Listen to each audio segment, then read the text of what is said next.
Leonardo, eu gostaria de saber de você, qual é a atitude que um espírita deve ter quando ele chega numa casa espírita e ele percebe que a abordagem doutrinária daquela casa espírita não é exatamente a que ele entende como a abordagem mais adequada, né? Às vezes o centro realiza algumas atividades, às vezes que não são nem diretamente consideradas espíritas, aí o centro tem uma abordagem que ele até meio que caracteriza como espiritualista, e, e aí você tem uma opinião, como a gente sabe que não existe uma central papal, né, dentro do movimento espírita, então as pessoas têm liberdade de montar administrar a casa espírita, montar as reuniões da maneira que melhor entendem. E aí às vezes você chega e tem a impressão que o centro foge um pouco daquilo que ela acha que deveria ser ideal. Então, queria saber de você, se você já vivenciou esse tipo de experiência, já que você fez palestra em muitas casas, né? A gente juntos já conhecemos muitas casas em muitas cidades diferentes, já viu muitas coisas diferentes de uma para outra, às vezes na mesma cidade, né? Então, eu queria saber a sua opinião a respeito, e o que que você pensa nesse assunto. Isso é o que mais acontece, né? Isso aí o, o, o espírita, seja o frequentador, seja o trabalhador propriamente, ele tem que encarar isso com naturalidade, porque as pessoas têm liberdade de pensar, o que é uma coisa zelada pela doutrina espírita. É a fé raciocinada, é a busca do conhecimento da verdade para que a verdade nos liberte. E essa liberdade intelectual, essa busca pelo conhecimento, ela é baseada na liberdade do pensar. Então, a homogeneidade dos pensamentos, a harmonia dos pensamentos, é uma busca, mas ela não é uma imposição e ela não é absoluta.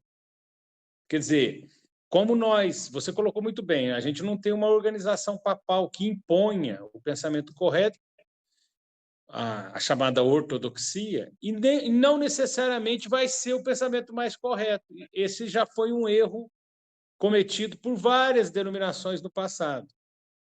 A instituição de comando impõe o seu pensamento e não necessariamente esse pensamento vai ser o mais correto. E as pessoas que estão na base da pirâmide são submetidas àquele pensamento e são obrigadas a aderir ou não.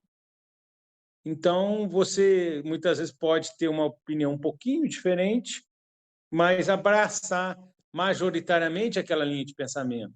Mas você tem que fazer do jeito com que aquele comando impõe. No movimento espírita, como nós não temos órgãos centralizadores, o trabalho de unificação é um trabalho de intercâmbio entre companheiros, troca de ideias em busca do crescimento, para que a pessoa não crie, a partir do momento que ela cria uma casa espírita, ela cria uma doutrina específica da casa. Então, é assim que a gente vê o movimento de unificação. A palavra unificação sofreu alguns desgastes e, por alguns motivos históricos, dentro da realidade do movimento espírita brasileiro, muita gente não gosta.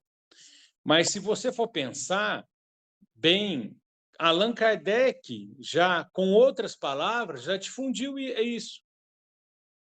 Quando ele faz a viagem espírita de 1862 e as outras viagens espíritas, ele recomenda que os companheiros de cidades vizinhas se confraternizassem, com uma certa frequência, visitassem uns aos outros, trocassem experiências.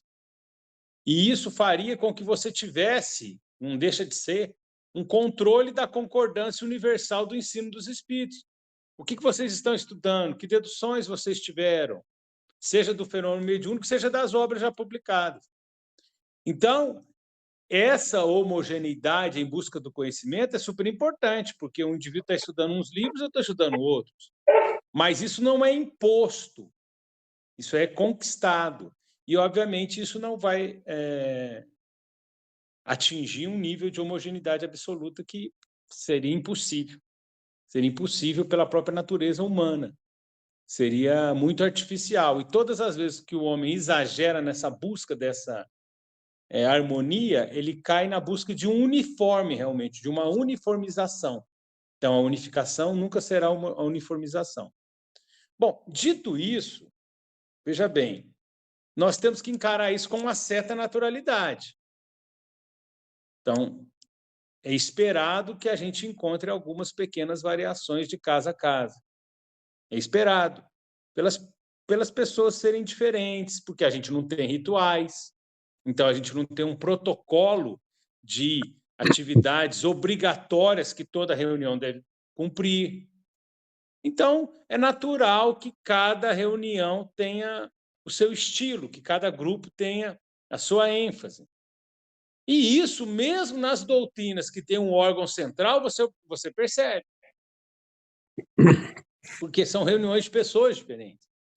Então, em princípio, até certo ponto, num certo nível de homogeneidade, a gente deve encarar essas nuances com uma certa naturalidade, ok? Então, e tem que evitar um certo comportamento um pouco excessivamente ortodoxo.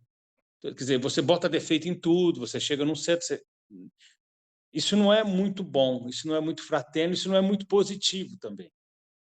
Porque não necessariamente as suas impressões são corretas. A gente fica um pouco intolerante porque a gente admite que a nossa visão é correta. E às vezes é uma questão de menor importância, ou mesmo a nossa opinião poderia não ser exatamente a opinião mais correta.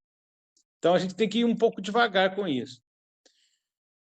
Mas, e aí? Você percebe isso? Você deve encarar com uma certa naturalidade. E o que você vai fazer? Qual é a atitude que você vai ter a partir dessa observação, dessa identificação, dessa variação de nuances, de características em cada centro espírita, em cada sociedade espírita? O que você vai fazer?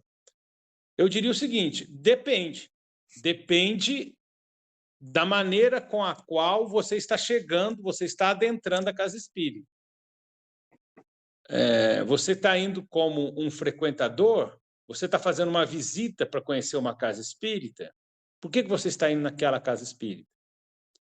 Você está indo a convite de alguns amigos? É uma palestra que um orador de fora da cidade está indo fazer e por isso você está conhecendo aquela casa? Por que você está chegando naquela casa? Ou você está mudando de cidade, você foi morar por motivos de trabalho numa determinada cidade, trocou de cidade, mudou de emprego, trocou de cidade, e aí você está procurando um centro espírita para frequentar, para chamar de seu, para se vincular, para ser trabalhador. Você está sondando, buscando um centro espírita para você se vincular, ser frequentador e, se possível, ser um trabalhador efetivo do centro? Ou você só está conhecendo o centro? Hoje, eu estou aqui, tenho o meu centro, mas esse centro é próximo da minha casa, eu vou lá assistir uma palestra, tomar um passe. Qual é o objetivo? Com que objetivo você está indo naquela reunião? Porque se você está indo só para assistir uma palestra ou eventualmente ser um frequentador, é uma atitude. Você foi e assistiu uma palestra. Você gostou mais, você gostou menos, dentro de uma naturalidade, você sentiu algumas coisas que são satisfatórias, são apropriadas na sua avaliação da coerência doutrinária, tudo bem. Ou você viu que não é e tal. Porque, veja bem, quando você chega numa cidade nova, supondo que seja uma cidade de médio porte, que tem alguns centros diferentes, alguns centros, por que você se vincula a uma casa e não se vincula a outra? Por que você começa a se vincular a uma ou a duas, no máximo, e você tem 10 e você não se vincula às outras? Pode ser por vários motivos. Porque você já tem amigos, porque alguém que você faz amizade, algum contato te convidou, porque você gosta do grupo, ou porque você percebeu que a linha de pensamento espírita a abordagem, não vou falar a linha de pensamento espírita, porque dá a impressão que você tem vários tipos de espiritismo, mas a abordagem ao se tocar em assuntos espíritas, os livros citados, os livros estudados, a maneira de se encaminhar o assunto é mais condizente com a sua leitura do pensamento espírita e com a maneira que você tem de estudar.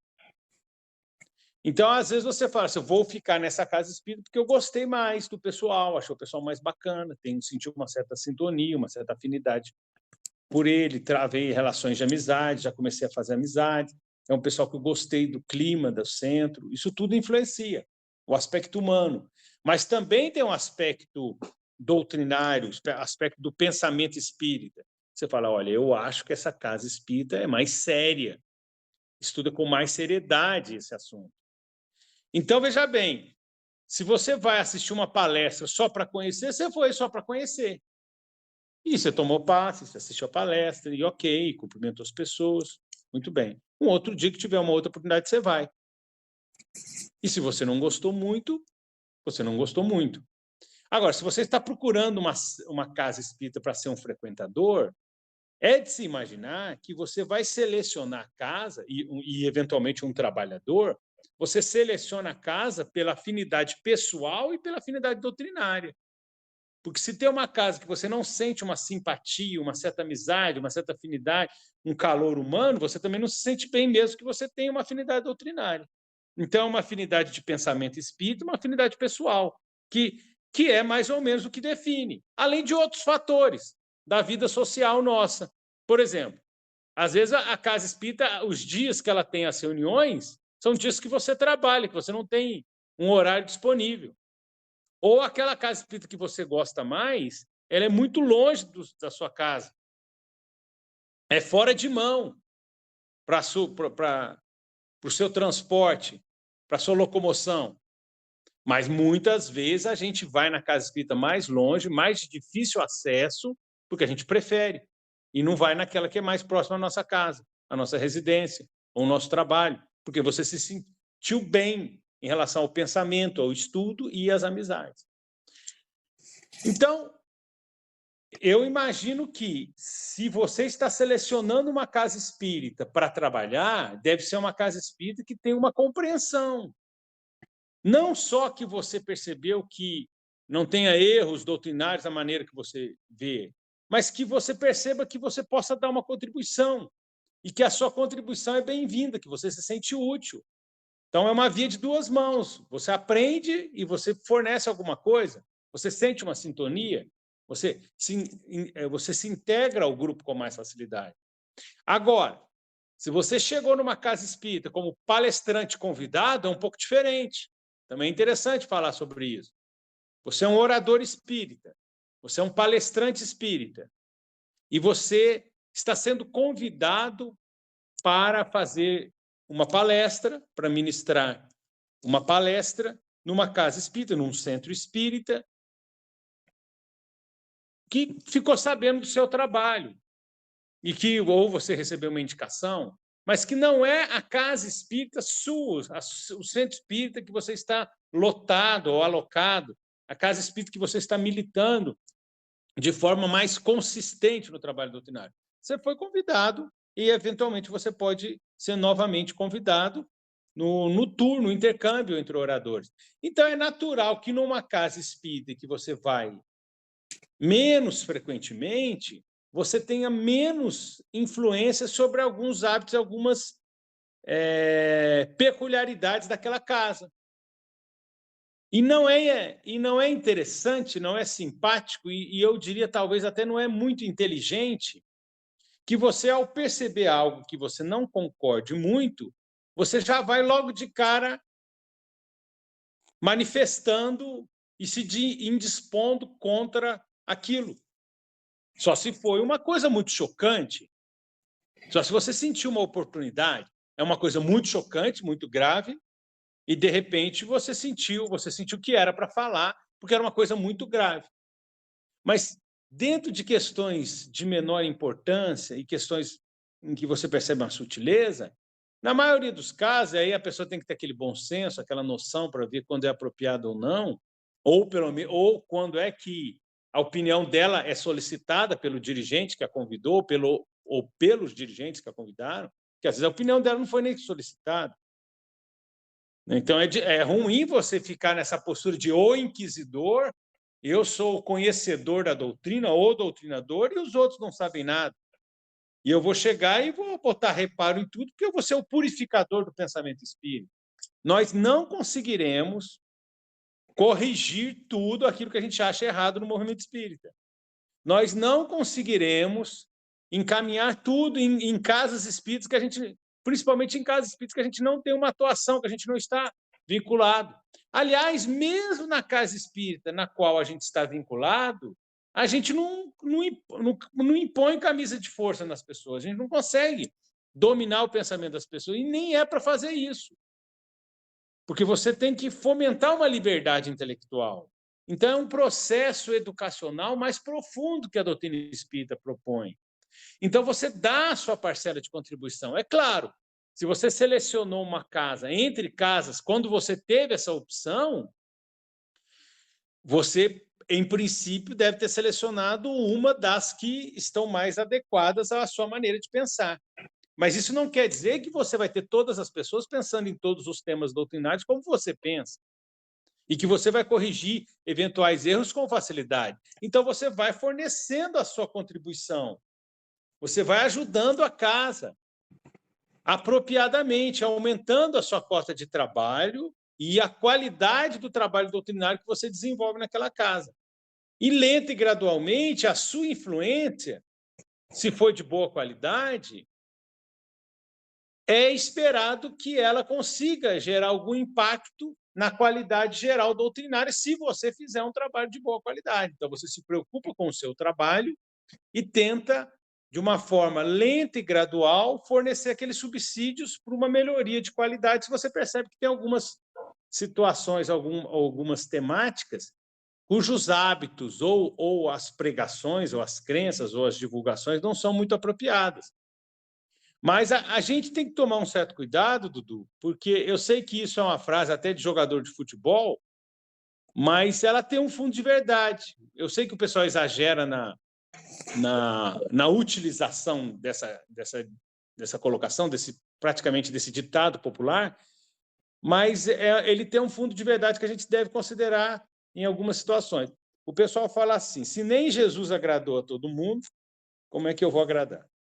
Se nem Jesus convenceu a todo mundo, como é que eu vou convencer? Se nem Jesus, que, segundo informações do Livro dos Espíritos, é o ser mais perfeito que Deus me ofereceu para servir de modelo e de guia, ele conseguiu persuadir, convencer, iluminar todas as pessoas que pessoalmente travaram contato com ele, dialogaram com ele, tiveram acesso a ele, inclusive alguns da sua própria família. Como é que nós, que somos espíritos muito mais limitados, intelectualmente, moralmente, emocionalmente, como é que a gente vai? Então, a gente também tem que ter uma noção do possível, do que é factível, do que é exequível, do que é passível de ser alcançado. Então, eu estou chegando numa casa, quero contribuir com essa casa, vou tentar fazer o meu trabalho da melhor maneira possível, dentro das minhas limitações, mas eu sei que o meu trabalho tem as suas limitações, mas eu vou tentar trabalhar melhor. E, lenta e gradualmente, se eu identificar algo que eu acho que não é muito apropriado, por um motivo ou por outro, eu tento fornecer alguma ajuda. Percebendo o espaço que o centro espírita, através das suas lideranças, dão de abertura. Porque, às vezes, a gente não tem essa abertura. Então, é um tema difícil, mas a atitude que a pessoa vai ter depende do que ela está fazendo ali. Eu fui como orador convidado, eu fui assistir uma palestra isoladamente, eu estou tentando frequentar essa palestra, e o que eu vou fazer? Agora, só para fechar essa abordagem, tem cidades pequenas de 10 mil habitantes, 15 mil habitantes, 20 mil habitantes, 25 mil habitantes, 30 mil habitantes, que só tem um centro espírita na cidade. que só tem 2 centros espíritas na cidade. Que se a pessoa não gostar ou não se encaixar, ou não se sentir à vontade nas 2 casas, ela não tem onde frequentar. Ou ela tem que fundar um centro, às vezes numa cidade que ela não conhece ninguém, que ela acabou de chegar. Como é que ela faz? Então, o trabalho dos pioneiros é muito difícil.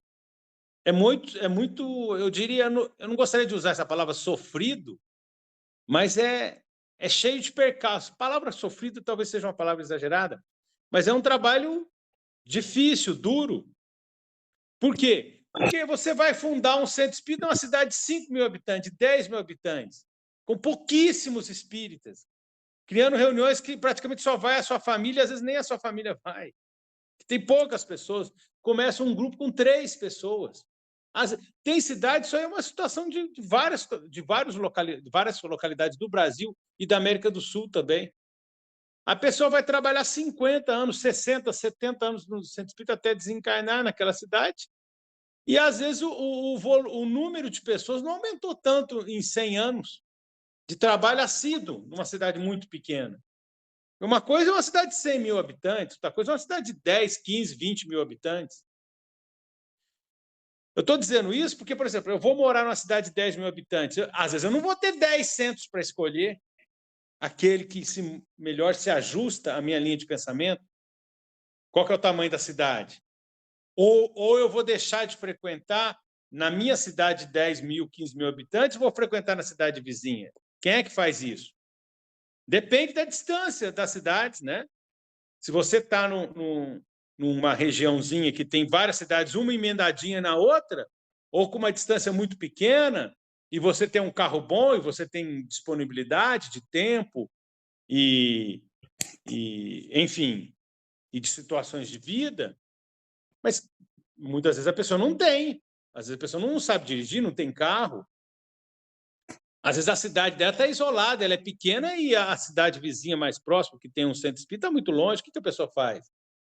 Então, de vez em quando ela vai na cidade vizinha assistir uma palestra, mas como é que você faz? Você tenta entrar nessa casa espírita, que é a única da cidade, ou só tem 2 e as 2 são meio problemáticas, ou você funda o centro sem ninguém te conhecer. E se você adentra essa casa espírita, você já vai chegar colocando reparo nas coisas que não estão muito apropriadas, ou você chega, como diz a garotada, low profile, né, devagarinho, e vai ganhando a confiança pela sua amizade, pela a sua atitude, pelo seu esforço, pela sua dedicação, tentando ajudar, né, de uma forma muito lenta e gradual, tentando fazer um trabalho de qualidade a partir de você, dando liberdade às pessoas fazerem. Então, isso aí vai depender muito do contexto no qual a pessoa está inserido ou no qual ela está se inserindo a partir da chegada numa casa espírita diferente. Agora, a gente vai responder pelo que a gente fez. E a gente tem que ter inteligência para lidar com os que pensam diferentemente, né? Os que pensam de forma diferente de nós mesmos. Mas a gente vai responder pelo que a gente fez, pelo quanto a gente fez, pela qualidade do que a gente fez. Agora, o que a gente fez e a qualidade do que a gente fez não é só quantidade e qualidade do trabalho espírita doutrinário que a gente divulgou, que a gente veiculou, que a gente desenvolveu. Também tem a ver com a maneira como a gente lidou com as pessoas, a convivência fraterna. Se a gente abriu portas, abriu pontes, a gente fechou. Então, ter um pouquinho de tolerância, ter um pouquinho de esforço, mesmo que o companheiro tenha alguns pontos que a gente identifique que não estão muito adequados, muito coerentes com o pensamento espírita, também tem que ter um pouco de jogo de cintura. Porque, às vezes, o camarada está lutando, ele está trabalhando, ele é sincero, e a médio e longo prazos, ele pode ir melhorando a qualidade do seu trabalho doutrinário, se houver uma abertura para isso. Porque se Jesus não implantou uma transformação por decreto, quem somos nós para implantar? Nós temos que plantar. É É essa a trocadilha. A gente não pode implantar uma transformação, a gente tem que plantar a transformação, colocar sementinha, lenta e gradualmente, paulatinamente. E aí, obviamente, vem a plantação, tem a espera e depois cresce a muda e a colheita e os frutos demoram um certo tempo. Então, a gente tem que dar tempo ao tempo e fazer o melhor. Mas é necessário fazer uma avaliação do contexto no qual a gente está inserido, da atividade que a gente está desenvolvendo, que a gente foi convidado a desenvolver naquela casa, do nosso propósito e por que a gente está naquela situação. A gente tem opção, não tem opção? O que a gente pode fazer para ajudar?